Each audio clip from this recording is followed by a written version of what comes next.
Ago, afatukwa kodumhi. Ago, afatukwa kodumhi. Now, if I'd been capaya valley. Agbenu imedibe maga gbo na ofide ya nye miabo police service.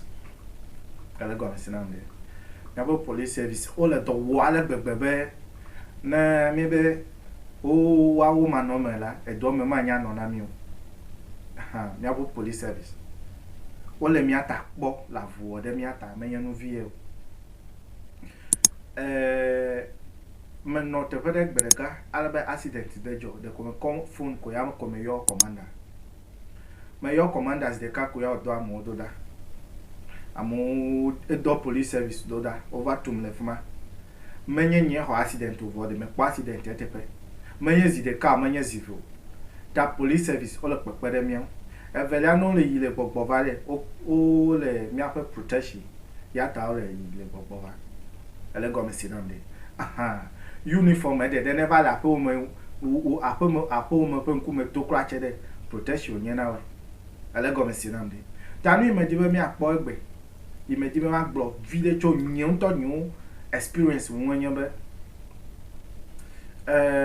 me va ho accident me gbo nyon accident per video vai me va ho accident ma ame lom de me nya te pe yo me gba me kwa mi ala e wona ma be menye sukuku ade ape nyansa no asiwe bo wona ma be suso nyansa fide na tagwo aha nu itamele gbogbo nya be ehu iku ole de hololo wi evelia zipi me ole de e ya nto le sue le zipi eme Chrysler ono kuku va mi de ame sue ya ole tukwu le zieme tamele ngogbe kpenwede o nyu first justification me kpoima elom nye me gbo ma odi nye me ku me galagbe ya ta ipom le moji ma gbonya te ka kode me konya ko ide police station na police form nye me police form klacho because me holom la wa o ka ga kom ko ide hospital aha e ma klacha me ame velia inobu me veawe eveawo ple bru elon soso ta eve uchuore ya ho na ngbe magbe ya china nchu via be po mi ko de via ko ide hospital ya kon o kom ko ide hospital vonye mega po wa se de gbo magbo na we nchu via lo mi me vai do hospital yidi maudi me no fofo ma ko photo de wo che ko chade mu ne na boy alabe me va wo scan pleto we va wo test we di because buno do le nyon wati le yi me va no recovery video ma on va we be la me va sem video abe me va da for be okay me ho accident yi menye nyon 40 year police over report e pe menye nyon 40 year ntu vi antonya be menye nyon 40 year gba na me amede law fude do jebe ese ka ele hu do jebe amiane hefe de na we alo damage ya fefe o ahe na we ele go misinamde me chapa me nyeme idomu jidu do hefe na mo ma hefe na mo nyeme idomu that is one eta enye loss nam evelia veve se ya me domde anam compensation alo ma nam compensation hospital bill anam compensation alo ma nam compensation time wasted anam compensation aloma anam compensation match nawe no de kai joy naba nyoji gbale police service mu e ya anya be me va kpo the level of corruption level le nyo accident eme corruption level le nyo accident eme unfortunately nyama de menyebe Basia Benamela Zozo Comele ready my record no people the sia there. Most of the offices have entered before. I don't joke with my recording. Me record na me sia me nye me kamu nyon tokla me record na 24/7. Recording especially audio recording ya nye me ko fail. For a couple of occasions there were me record na be ma record video nye me nyanu ka si gbe doku nye gbe ma gbo vo me di me sesele na me no nye be no nchu ya de aba wona de because the case is a grave case, it's a serious case. Ale go me sidam de ala be me jenyo record ya fe me ide inspector agbo alo nu ka le ko yo ne inspector ko ma yo e ma ale go me sidam de me no nyo video record ya fe me yigbo abe me ko record ya ko de nyo kutoku me perfectly recorded and record the correct abe he me vai do de ya inspector chinambe ma ko ame lom de fe no ma ko nai na ya yonchu na ya bia be gbe ka gbe wa va na mi anonya wo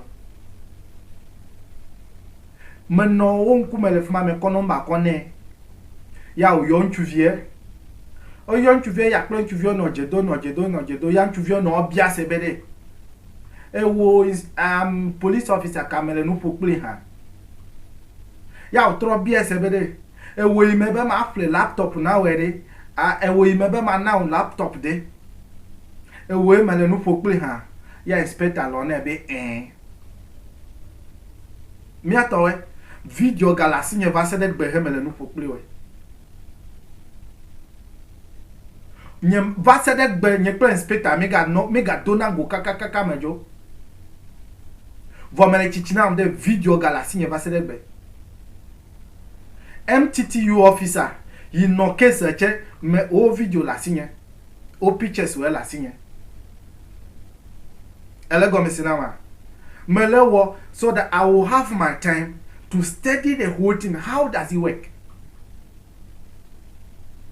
ele go me sinam de truly o wo case a police case mako ga cover na you have I check you are call jebe ma dobu na yiwe na me ai dem MTT office no vai check nye be bicycle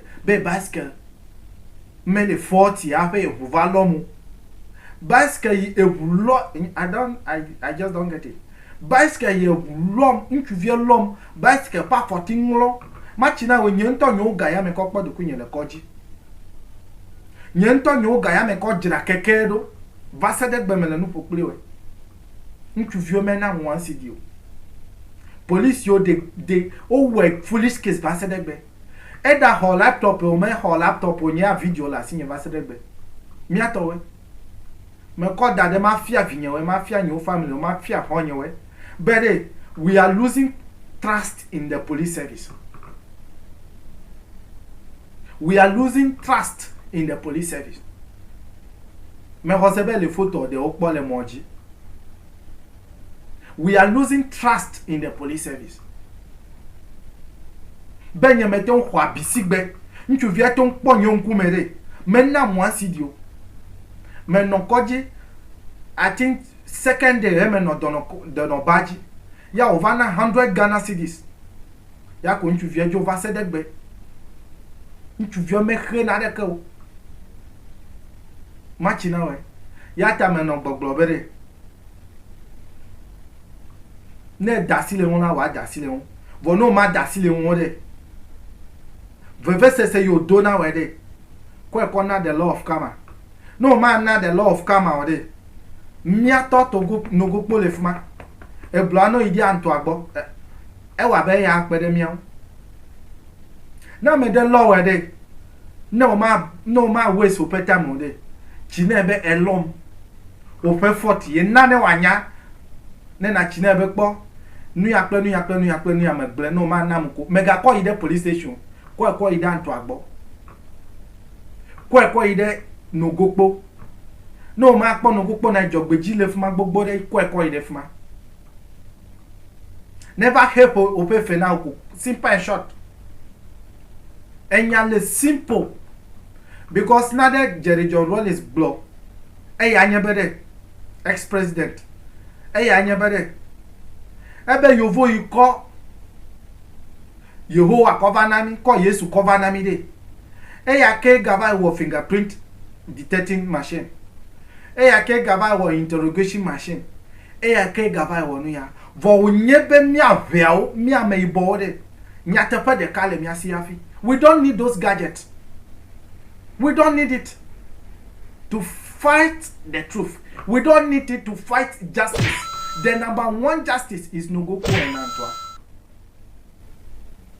Police on to our de me kochewe. Vope video galasi makono ameofia. Makono ameofia, makono mufia mewe.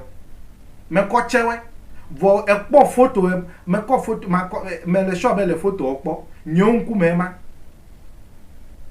May not there from day one because I have the camera. I when a picture take. Me no photo day from day one. Kakaka abieku. Ya me de le dono baji le kukure. Inspector hoga kode kotokume. Her laptop kode kotokume. Mi atowe. Are we moving forward? Is that the way for justice? Nyemele kokolo nyemele jajo.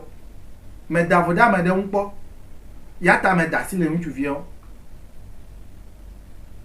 Me kwa kona the law of karma. Ho jinko me nyame kokokoma kuta nyemele fofona ku nyeme fona jomavo. Voyi me le gbogbona we nyebede. Kosia me bubude elen. Na cho ojime be ya he ne ko just go ahead. Mega call the police station. Nya my advice we. E ya ma china mega cover na pastor debe ne aw. Don't waste your time. Aha. Na nye police to le sesere. Me le gbogbo bere. Amado le lavuo na nwe. Vore there are people who are 100% corrupt. Be ami akpo be o le tacho le nwe kla chede. Ahoga. Aho commission. Awo the case foolish case. Mi atowe. Me bien keke pe jogbenyo na we. Mi anodo.